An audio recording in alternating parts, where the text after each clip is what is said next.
নেশা জাতীয় সামগ্রী সহ দুই যুবক রাধাকিশোরপুর থানার পুলিশের জালে। সোমবার রাতে উদয়পুর রাধাকিশোরপুর থানায় পুলিশের কাছে খবর আসে মেলাঘর থেকে একটি বাইকে করে দুজন যুবক কিছু নেশার সামগ্রী উদয়পুরের দিকে নিয়ে আসছে।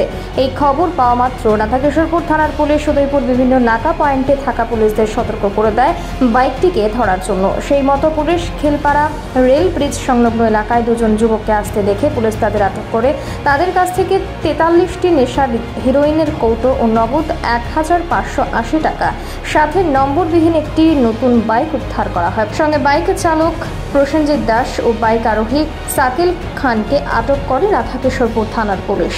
তাদের বিরুদ্ধে এনডিপিএস ধারায় মামলা দায়ের করা হয়। সন্ধ্যাবেলা আমাদের কাছে একটা ইনফরমেশন আসে যে মেলাঘরের সাইড থেকে একটা R15 ব্ল্যাক কালারের করে দুজন ব্যক্তি, নাম প্রসেনজিৎ দাস এবং শাকিল খান নামে দুই ব্যক্তি মেলাঘর সাইড থেকে ড্রাগস নিয়ে আসছে। সেই হিসাবে আমরা আমাদের নাকা পয়েন্টগুলিকে অ্যালার্ট করি।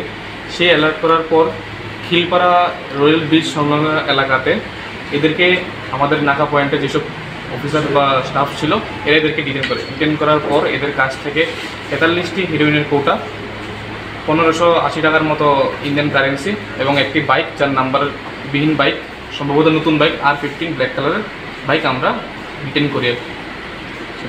তাদেরকে গ্রেপ্তার করা হয়েছে। তারপর ওদেরকে ডিটেন করা হয়।